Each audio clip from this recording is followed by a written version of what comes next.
Assalamualaikum warahmatullahi wabarakatuh. Halo sahabat TV 10. Berjumpa kembali bersama TV 10 dalam program Bincang Psikologi Anak. Kembali lagi bersama saya Carla Ratna dan saat ini bersama psikolog kita Bunda Tarika Isnaning Tias, Magister Psikologi Psikolog. Halo Bunda. Hai Kak Nana. Kabar baik? Alhamdulillah. Baik. Perdana ya Bun ya? Iya, biasanya betul. Kita muter-muter. Iya. Dari tempat satu ke tempat yang lain, iya, dari hotel sekali. satu ke hotel yang lain. Nah, kali ini tuh perdana kita berada di studionya TV 10. Betul. Minimalis studionya, tapi iya, keren ya. Iya. Dan sangat nyaman. Alhamdulillah, akhirnya bisa deh kita syuting di studionya TV 10.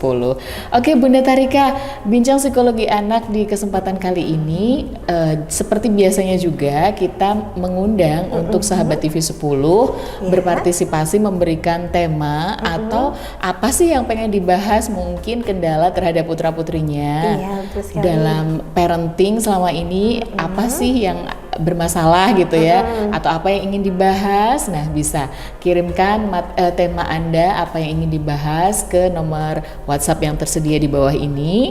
Nah, nanti kalau sudah mengirimkannya, insya Allah kita bakal bahas di episode yang akan datang. Begitu ya Bun ya. Kalau di kesempatan kali ini kita akan berbicara tentang kemandirian anak Bunda. Karena faktor penting dalam tumbuh kembang anak itu salah satunya adalah kemandirian, benar ya Bun ya. Nah, melatih kemandirian anak itu bukan hal yang instan pastinya. Iya. Orang makan mie instan aja perlu dimasak ya. Apalagi melatih kemandirian anak. Nah, yang jelas selain butuh waktu juga butuh kesabaran ya Bun ya. Perlu adanya proses yang bertahap dan konsisten tentunya dari orang tua. Dan bagaimanakah tentang konsep dari kemandirian terhadap anak, kemudian apa yang harus dilakukan orang tua untuk melatih kemandirian terhadap anaknya ini, kita akan perbincangkan di Bincang Psikologi Anak bersama Bunda Tarika. Bunda, kita mau tahu dulu nih, kalau konsep kemandirian anak itu seperti apa sih Bun? Oke, baik Kak Nana dan pemirsa TV 10 di rumah. Kita perlu tahu nih, kemandirian sendiri itu berasal dari kata mandiri, yang artinya berdiri sendiri. Dan kenapa sih kita perlu untuk melatih kemandirian anak? Kan anak itu tidak selamanya bersama orang tua. Nantinya kan sudah ada tahap-tahap nih, ada usia. Mungkin kalau dari bayi tidak mungkin kita lepas dari anak, pasti kan masih sangat membutuhkan orang tua. Tapi ketika nanti dia sudah memasuki usia 2 tahun, 3 tahun, kita otomatis sudah nih belajar atau mulai untuk sedikit perlahan untuk melepaskan dan melatih kemandirian anak. Seperti itu. Jadi biar tidak selalu bergantung dengan orang tua ataupun dengan babysitternya gitu ya Bun ya. Artinya anak ini yang dikatakan anak mandiri itu anak yang sudah tidak bergantung dengan orang tua, kemudian dia punya inisiatif mungkin ya Bun ya? Jadi konsepnya seperti itu ya mandiri ya? Jadi kayak lebih mandiri kan berdiri sendiri. Istilahnya adalah lebih ke kayak mengurus dirinya sendiri. Lebih bisa mengurus dirinya kebutuhannya sendiri. Contohnya seperti apa? Contohnya dia bisa mandi dengan sendirinya, kemudian makan sendiri, kemudian mengurus istilahnya kayak di kamar mandi atau ganti baju dan sebagainya. Itu bisa melakukan sendiri. Nah, usia berapa sih anak itu harus belajar kemandirian? Terus targetnya, pencapaiannya itu di usia berapa mereka itu sudah bisa mandiri Bun? Kalau dari ilmu psikologi melihatnya ya. Baik Kak Nana dan bisa TV 10 di rumah. Jadi kita sudah mulai melatih nih sebenarnya kalau ketika anak itu 1 tahun ketika makan itu kan sudah bisa menggenggam tangan sendiri. Itu otomatis kita bisa nih stimulasi untuk dia bisa makan dengan sendiri. Dari mulai 1 tahun ya sudah diajarkan mulai dari makan sendiri. Makan sendiri itu sudah bisa ya, kayak dia sudah bisa motorik halusnya sudah berkembang, kayak dia sudah mau makan sendiri atau istilahnya memegang sendok sendiri, tapi kita masih bantu, itu nggak apa-apa, itu mulai dari setahun. Tapi kalau kita sudah mulai nih kayak sudah istilahnya toilet training. Nah, itu sekitar 2-3 tahun juga kita sudah harus melatih juga nih kemandirian anak untuk dapat istilahnya pipis sendiri, membersihkan sendiri juga. Ya, itu sambil toilet training, sambil mengajarkan juga nih gimana sih cara istilahnya apa ya untuk biar ini dibersihkannya seperti apa. Nah, itu juga kita sudah bisa melatih kemandirian. Ya sekitar usia mulai 2 tahun sih ketika anak sudah bisa berjalan sendiri. Kemudian itu kita berusaha untuk ini nih menanamkan kemandirian anak. Oh, jadi kalau 1 tahun tadi sudah bisa dimulai dari makan sendiri. Kalau 2 tahun itu sudah bisa toilet training setidaknya. Terus kalau kan ada progresnya. Nah, kalau di usia berapa nih supaya ada pencapaian? Oh, ini sudah mandiri itu harusnya idealnya di usia berapa dia sudah bisa mandiri? Sudah mencapai semuanya, sudah mengurus sendiri, idealnya adalah di usia 5-6 tahun. 5-6 tahun dia sudah SD, bisa sendiri. Biasanya kan kalau ketika dia sudah SD, otomatis dia sudah bisa mengurus dirinya sendiri ya, sendiri. Terutama toilet training ya. Yang udah istilahnya udah bisa membersihkan diri sendiri, sudah mandi sendiri, kemudian makan sendiri, dan itu sudah mencapai kematangannya itu biasanya usia 6 tahun. Usia 6 tahun. Jadi memang benar sudah siap untuk masuk sekolah dasar ya. Kalau sudah bisa mengurus dirinya sendiri. Sudah bisa punya kemandirian itu tadi ya Bunda. Betul. Tapi kan pastinya ada dong Bun faktor-faktor yang mempengaruhi kemandirian seorang anak itu Bun. Oke, baik. Yang faktornya yang mempengaruhi itu yang pertama adalah lingkungannya. Lingkungan ini mendukung atau tidak anak untuk mandiri. Nah, jadi ketika kita mau menciptakan anak yang mandiri atau membentuk kemandirian anak, itu yang pertama adalah lingkungan itu harus mendukung terlebih dahulu. Lingkungan itu dari mana? Dari keluarganya. Keluarga ya. Iya, apalagi kalau mungkin yang tinggal bukan hanya ayah bunda, tapi ada kakek nenek. Karena seperti kita ketahui dan selama ini juga sering kita bahas ya Bun, ada beda pengasuhan biasanya antara orang tua dan juga kakek neneknya. Orang tua mengajarkan mandiri, tapi mungkin kakek neneknya kan sayangnya itu luar biasa ya. Jadinya kayak semacam dimanjakan. Aduh, anak segitu kok sudah disuruh sendiri gitu kan ya. Yang nggak tega tuh kakek neneknya, kadang ada yang seperti itu. Betul. Jadi kalau ketika ada perbedaan itu, berarti kita harus istilahnya mendekati kakek atau neneknya adalah memberikan pemahaman. Ada seperti aturan sendiri nih untuk anak, dan dikasih tahu nih manfaatnya apa sih kalau melatih anak untuk mandiri itu apa. Nah, seperti itu juga ketika ada perbedaan. Kemudian yang kedua adalah selain lingkungan harus mendukung, kemudian yang kedua adalah pola asuh dari orang tuanya itu sendiri. Nah, pola asuh adalah kita harus menanamkan ke anak bahwa tujuannya itu bukan kayak istilahnya tegas itu untuk kebaikan gitu loh. Nah, jangan ketika kan ada beberapa pola asuh yang kemarin kita pernah bahas ya Kak Nana ya, ada yang terlalu permisif membiarkan anak semuanya sendiri atau terlalu memanjakan. Itu kita kurangi deh kalau selama ini terlalu memanjakan. Itu kita ya pelan-pelan nih kita kurangi, karena nantinya tidak selamanya anak itu bisa sama orang tua. Iya, tidak selamanya kita bisa mendampingi anak-anak. Iya, betul. Ya. Ketika nanti dia sudah sekolah, otomatis tidak sudah mungkin dia, kan orang tua masa kita membersamai terus ya. Sampai menunggu terus sampai dia lulus sekolah kan nggak mungkin. Nah, itu adalah tujuannya adalah untuk kebaikan. Kemudian pola asuhnya juga kita perbaiki yuk pelan-pelan, untuk adalah istilahnya pelan-pelan melatih anak dari hal yang kecil dulu, yang meminta anak untuk memilih baju sendiri. Nah, itu juga hal kecil yang bisa kita lakukan kepada anak untuk melatih kemandiriannya. Gitu itu, ya. Jadi beberapa faktor yang mempengaruhi kemandirian. Ya, balik lagi ke pola asuh ya. Selain itu juga lingkungan. Iya, betul sekali. Oke, kalau kita bicara faktor yang mempengaruhi kemandirian seorang anak, terus kita juga akan bicara tentang dampaknya dong ya. Dampaknya kalau kira-kira anak tidak diajarkan kemandirian, atau mungkin di usia 6 tahun itu dia belum mencapai kematangan atau kemandirian, itu dampaknya apa ini, Bunda? Baik. Yang pertama dampaknya adalah ketika anak tidak belum bisa nih memiliki kemandirian yang matang, otomatis biasanya dampaknya kepercayaan diri. Kepercayaan diri ya? Kenapa kok bisa dampaknya kepercayaan diri? Adalah ketika selama ini orang tua selalu mengurusi ketika dia ada masalah, kemudian yang anak orang tua yang langsung terjun, oh nggak bisa gini nih. Nah, jadi anak juga membuat anak itu kepercayaan. Padahal aku udah berusaha tapi kok nggak dipercaya sama mama ya. Jadi itu ada timbul nih rasa tidak percaya diri, kemudian membuat dia merasa rendah diri ya. Iya, itu. Apalagi kalau teman-teman sebayanya itu malah sudah bisa mengerjakan apa-apa sendiri ya, Bu. Iya, betul. Bisa Kemudian pengaruh iya, juga. jadi pengaruh kan juga ketika di sekolah mungkin di TK ya, yang lainnya sudah bisa pakai sepatu sendiri atau bisa makan sendiri, anaknya akan tidak istilahnya anaknya kok dia belum bisa, dia itu ada rasa sedih atau ada rasa kecewa juga, itu kan ya kepercayaan dirinya juga.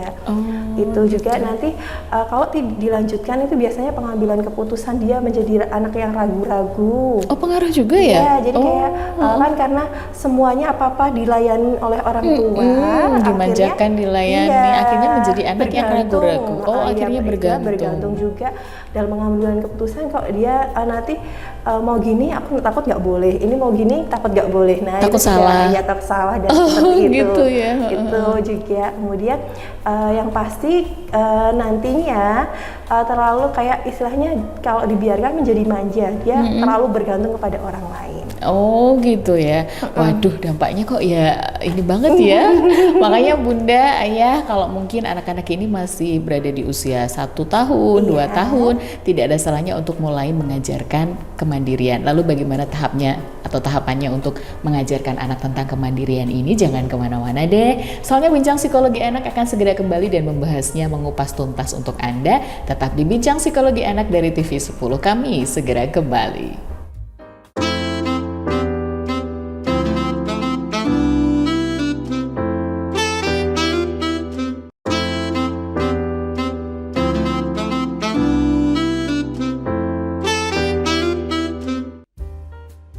Anda masih bersama kami dalam Bincang Psikologi Anak dari TV 10. Nah, tema kita di kesempatan kali ini adalah melatih kemandirian anak. Mungkin Anda ada yang pengen dibahas tentang masalah yang tengah Anda hadapi bersama putra-putri Anda atau bersama suami tercinta dalam parenting terhadap buah hati.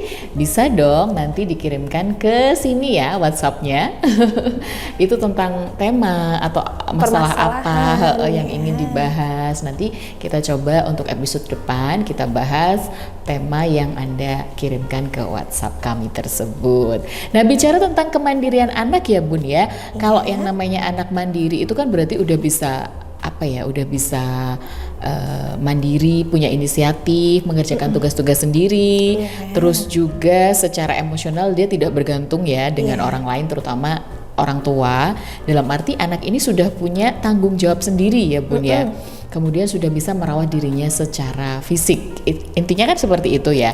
Nah, bagaimanakah tahapannya Bun? Bagaimana tahapan untuk melatih kemandirian? Atau apa sih yang orang tua itu harus lakukan tahap-tahapnya? Misalnya dari 1 tahun apa yang harus diajarkan sampai benar-benar pencapaiannya dalam usia dia masuk sekolah dasar itu benar-benar mendapatkan kemandirian yang memang harus sudah sesuai dengan usianya. Baik Kak Nana dan pemirsa TV 10 di rumah. Yang pertama yang harus disiapkan orang tua adalah kesiapan orang tua dulu. Kesiapan orang tuanya dulu ya. Kadang ada orang tua yang ada rasa tidak tega. Kalau orang Jawa bilang tuh welas tanpa alis ya. Jadi belum tega deh kayaknya, masih usia segini dia masa disuruh sendiri gitu ya, bisa ya. Gitu kan, masa-masa dulu yang biasanya semuanya harus bergantung sama aku. Apalagi kalau baru anak satu-satunya, betul sekali. Anak pertama baru satu gitu biasanya. Iya, itu harus jadi kayak ketenangan orang tua terlebih dahulu ya. Dan yang kedua yaitu pahami setiap tahap anak sudah bisa apa. Kemudian kayak tadi ya umur 1 tahun dia kan sudah berkembang nih kayak motorik halusnya, sudah bisa memegang sendiri, otomatis sudah ada keinginan juga dari anaknya untuk pingin memegang sendiri. Nah, kita fasilitasi itu. Jadi kayak semama dia pas mau makan ini, mau makan dia sendiri, mau makan sendiri. Iya, dia beri kesempatan kita penuhi gizinya dulu nih, kita suapin sebentar, kemudian dia sisanya berikan kesempatan kepada anak untuk makan sendiri gitu. Meskipun nanti efeknya diberantakin pasti ya, pasti. Belepotan, kena bajunya, terus berantakan kemana-mana, itu nggak apa-apa ya Bun ya? Namanya itu adalah proses belajar ya Kak. Prosesnya ya, jadi berani kotor itu baik ya kalau katanya. Nah itu, tapi kan juga kita harus mengajarkan juga tanggung jawab dari sedini kan ya, ketika habis makan apa yang harus dilakukan. Seumpama kalau ada yang kotor ya sudah, yuk bareng-bareng yuk kita ambil kotorannya, dirapikan kembali kan, melatih juga tanggung jawabnya dia kan. Nah oke, kemudian 2 tahun sampai 3 tahun kan dia sudah bisa tadi ya sudah mulai toilet training, sudah itu belajar dia, kita ini nih meminta ke anak walaupun cuman ngambil gayungnya aja, kayak dia sudah bisa kan memegang ya, ngambil airnya dulu terus kita arahkan itu sudah. Nah kita bisa stimulasi atau fasilitasi itu juga. Iya, gitu. memegang, kalau nggak ngambil airnya aja walaupun sedikit nggak apa-apa. Nah kita fasilitasi itu. Jadi sesuaikan dengan tahap apa yang sudah dibisa anak. Kemudian kalau dia sudah mulai bisa nih memasukkan pakai baju ke meja walaupun baru satu tangan, kita yang satunya dia sendiri, yang satunya kita bantu juga bisa. Jadi kita fasilitasi seperti itu. Atau kalau dia sudah satu tangan bisa, harus kita ajarkan satu tangan lagi. Nah itu diajarin memasukkan kancing ke dalam lubangnya. Ini iya, juga betul. sederhana tapi susah iya, loh. Betul sekali kan. Juga itu proses juga ya. Ajarin juga kayak yang pertama simulasinya dulu bisa kayak main ronce-roncean dulu biar untuk melatih motorik halusnya dulu kan. Stimulasinya seperti itu. Iya, itu kemudian biar dia bisa mengancingkan kancing sendiri. Kemudian yang bisa dilakukan juga makan sendiri, kemudian mandi sendiri. Walaupun dia sudah bisa ngambil sabun, kemudian cuma diginiin aja, apa kita fasilitasi. Jadi kayak kita lihat, oh ini anakku sudah ada kemauan nih untuk mandi sendiri. Jangan terkadang orang tua itu adalah udah tau mama aja. Nah, kalau kamu mandi sendiri nanti nggak bersih gitu. Jangan ya. Jadi kita tidak boleh ini ya, terlalu mengambil alih yang harusnya dia bisa sudah bisa berproses itu ya. Kayak gini, mungkin gini, dia sendiri dan kita yang melengkapi. Jadi kayak gini, semama kan belakang anak kan belum bisa nyampe dan sebagainya kalau mandi sendiri ya. Nah itu dia sebisanya dulu, habis itu setelah itu mama bantu ya yang belakang ya, kamu kan belum nyampe. Nah itu kita juga berperan dalam hal itu kan juga bisa.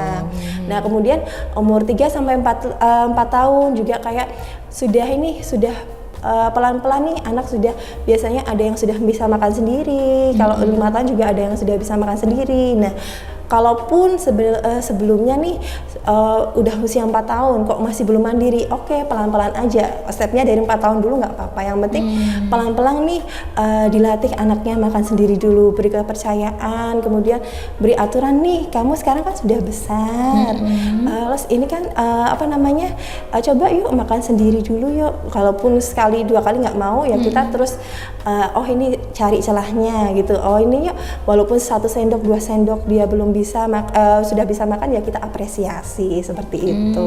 Jadi misalkan kalau mungkin baru ketemu obrolan kita kali ini, terus ternyata anaknya tuh udah gede, ya bukan anak yang balita lagi. Berarti belum terlambat untuk mengajarkan kemandirian. Belum terlambat. Jadi, tapi mulai dari titik 0 lagi nih. Kalau misalnya makannya biasanya disuapin, terus kalau udah gede masih disuapin juga, ini berarti kita mulai mengajarkan dia untuk makan sendiri. Iya, betul sekali. Jadi tidak ada kata terlambat ya. Yang namanya stimulasi itu lebih walaupun terlambat, yang penting kita masih memberikan stimulasi daripada tidak sama sekali. Kalau sudah 4 tahun kemudian tidak distimulasi, nanti malah takutnya adalah keterusan yang berdampak ketika SD. Karena SD sekarang kan tidak boleh ditungguin. Iya, benar. Makan SD juga kan sendiri. Harus sendiri. Bahkan kalau makan dari anak saya SD kelas 1 itu sudah diajarkan makan ikan lele itu harus bisa ini sendiri memisahkan antara daging dan durinya. Nah, itu kalau di sekolah dasar tuh biasanya seperti itu loh. Jadi memang orang tua tuh aware gitu loh sedari dini, karena ketika memasuki masa sekolah dia memang benar-benar harus bisa sendiri. Iya, betul sekali. Jadi kan biasanya itu kematangan memang sudah di usia 7 tahun. Jadi dia sudah istilahnya mengurus diri, yang tujuan utamanya atau outputnya adalah dia sudah bisa mengurus dirinya sendiri, seperti itu. Dan pokoknya sebelum 7 tahun masih bisa nih, kalau masih semua hari ini masih makan disuapin, masih ini, ayo, nggak ada kata terlambat, kita stimulasi, kita latih lagi. Mulai berproses dari awal ya. Betul sekali, Kak Nana. Berarti kemandirian ini sebenarnya juga mengajarkan dia untuk bertanggung jawab ya Bun ya? Iya betul sekali Kak Nana. Jadi kayak bertanggung jawab itu kayak merapikan mainannya sendiri. Itu juga kan dari kalau melatih untuk tanggung jawabnya dia. Kemudian latih juga anak kayak biarkan dia suatu waktu memilih apa yang dia inginkan. Seumpama kayak gini, memilih baju, kamu pilih baju yang mana gitu. Nah, ketika itu beri kesempatan seperti itu biar dia melatih kemandiriannya Jadi juga. kalau melatih kemandirian nggak rugi juga ya? Soalnya bisa menumbuhkan inisiatif. Benar Iya nggak betul itu sekali, kesimpulannya? kreativitas. Kreativitas Seumpama juga. Gini aja kasih kardus. Kita bisa juga nih ngelatih kreativitasnya anak atau kemandirian anak. Kasih kardus saja. Coba kamu mau apa ya? Apa namanya? Mau bikin apa dengan kardus itu? Nah, itu juga bisa melatih kreativitas, inisiatif anak, kemudian kemandiriannya dia. Nah, itu bisa dilatih dari situ juga. Itu. Banyak hal yang bisa kita dapatkan dari kemandirian ini ya Bun Iya, ya. Makanya betul tadi sekali. dampaknya tuh, dampaknya ternyata kalau dia belum bisa mandiri, sampai bahkan untuk membuat keputusan aja dia bisa menjadi ragu-ragu ya Bun lebih ya. lebih kalau kemandirian Ini sampai bisa sampai gede gitu dampaknya? Iya, kalau tidak segera ditangani atau dibiarkan, istilahnya itu adalah terlalu bergantung kepada orang lain. Jadi kayak gini, ada yang beberapa dulu sih ada masalah ya kayak karena dia saking deketnya nih sama orang tua, di lingkungan rumahnya juga mainnya cuman anak pertama nih sama orang tuanya tidak memberikan kesempatan untuk dia bisa sosial sama temennya dan itu. Jadi ketika masuk sekolah otomatis dia di lingkungan baru, ini baru, jadi dia kaget ya? penyesuaiannya itu jauh agak lebih lama. Lamanya adalah sekitar 1 semester sampai 2 semester. Nah, Adaptasinya lumayan ya sampai 2 semester. kalau Ini seminggu ngalamin juga gitu, ya? iya. Pernah menghadapi juga Iya, siswa yang dia seperti ada itu? kasus seperti itu. Jadi karena saking tidak orang tuanya protektif sekali ya, kemudian akhirnya anak itu jadi kayak takut kehilangan, istilahnya kalau ditinggal walaupun cuman keluar aja Berpisah sebentar aja nangis. Iya, Oh, kemudian gitu. dan orang tuanya ini jadi kayak tidak istilahnya kurang sabar ya ketika makan itu terlalu istilahnya Udah kelamaan berantakan suap. soalnya itu adalah dia proses belajar walaupun memang lama ya kita kasih waktu aja dibilang sama anaknya ini ya kasih waktu ini 10 menit atau 5 menit kita makan ya kalau itu nanti dibereskan Karena itulah prosesnya, Iya, proses betul. belajarnya ya Iya. Bun ya. Karena seperti tadi yang saya sampaikan bahwasanya kemandirian ini berproses, nggak bisa instan. Orang makan mie aja harus dimasak dulu ya, Iya, betul. nggak bisa instan. Oke Bunda, hampir 30 menit berlalu nih, ada yang mau disampaikan untuk sahabat TV 10 terkait dengan tema kita hari ini? Oke, baik Kak Nana dan Pemirsa TV 10 di rumah, ketika kita melatih kemandirian anak, yang perlu orang tua lakukan adalah konsistensi. Dan kemudian untuk melakukan pembiasaan secara terus-menerus dan memberikan kepada anak pengertian bahwa kamu ini nantinya adalah untuk kebaikanmu sendiri. Untuk seperti kebaikanmu itu. sendiri. Iya. Artinya memang secara praktis ya, kemandirian itu adalah kemampuan anak baik itu berpikir ataupun melakukan sesuatu oleh diri mereka sendiri yang pastinya untuk memenuhi kebutuhannya. Jadi mereka tidak lagi bergantung pada orang lain, terutama orang tua, dan juga menjadi individu yang bisa berdiri sendiri. Semoga apa yang kita sampaikan bermanfaat ya Bun untuk sahabat TV 10 yang ada di rumah. Terima kasih untuk ilmunya Bunda. Jangan lupa sahabat TV 10 untuk mengirimkan problem Anda atau tema apa yang ingin dibahas di Bincang Psikologi Anak di nomor WhatsApp yang tertera di bawah ini. Saya Carla Ratna bersama psikolog kita Bunda Tarika Isnaning Tias undur diri. Kita berjumpa kembali di lain kesempatan dengan tema-tema yang lebih menarik lagi. Tetap di TV 10, inspirasi dan edukasi. Wassalamualaikum warahmatullahi wabarakatuh. Sampai jumpa.